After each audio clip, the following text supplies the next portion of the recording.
Hey there everyone, it's Gigi Sober Sun on March 18th from the 24 Hours a Day book. I'm going to try to stay out of the wind so it doesn't whip around here. It's pretty chilly.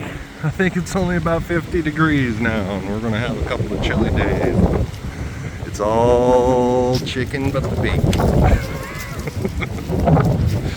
As my friend Mike from North Carolina says, it's all chicken but the bake.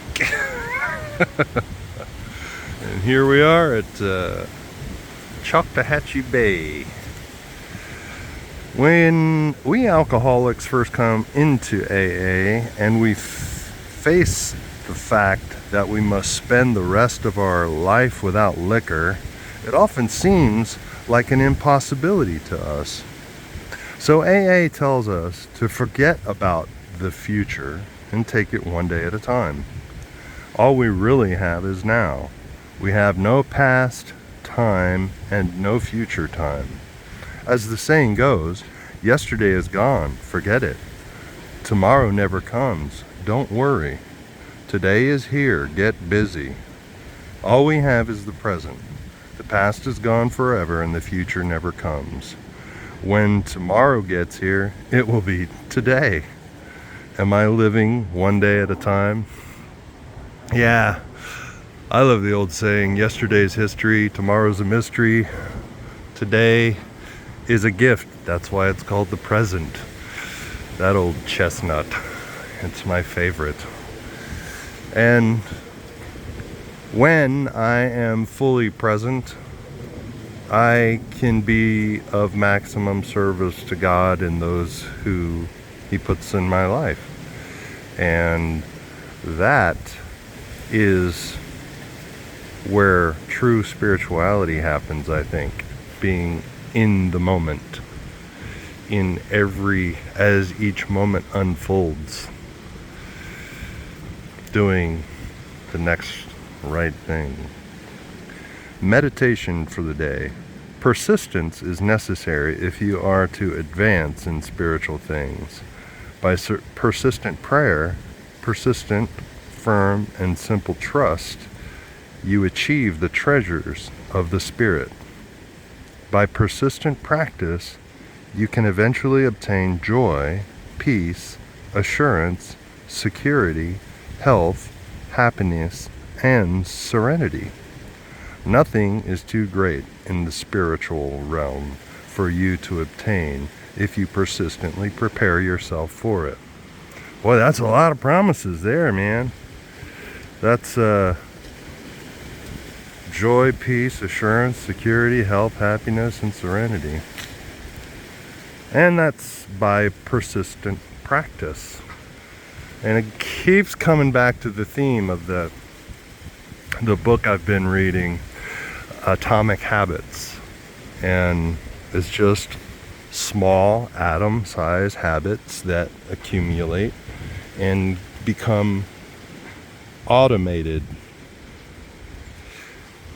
to where I do them without thinking. I don't have to make a decision. It's just something I do automatically.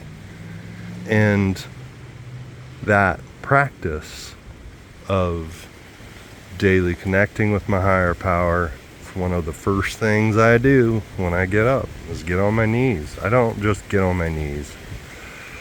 It's important for me to also bow. And I've always admired that of Muslims, when they get out their prayer rug and they get on their knees and they bow their heads to the ground.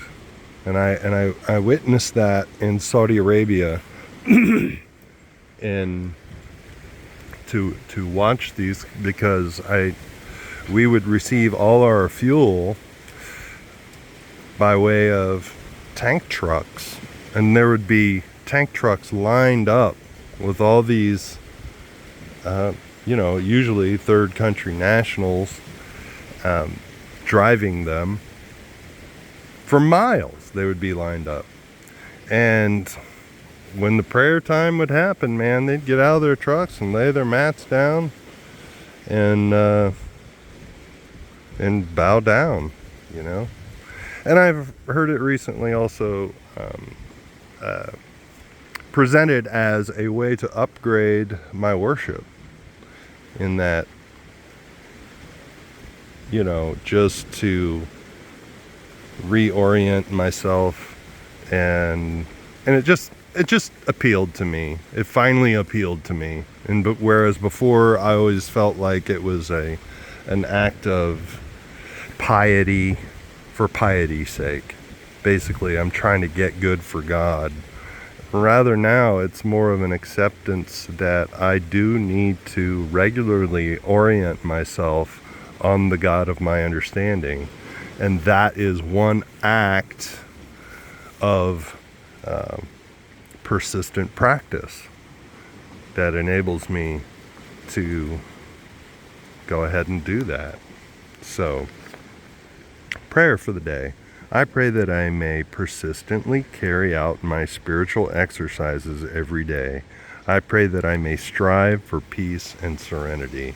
And that's one process, one action, first thing in the morning, unless I have to really go to the bathroom, that I'll just slide out of bed and get on my knees and bow down and put my forehead on the floor as I say the third step, the sixth step, and the 11th step prayer from the big book, at least. And so, as I continue my journey, that has become one of my practices this year, mainly, more than anything else. And so I'll keep on keeping on, and I hope y'all do too. Always remember to look up, aim up, and rise up. Love you.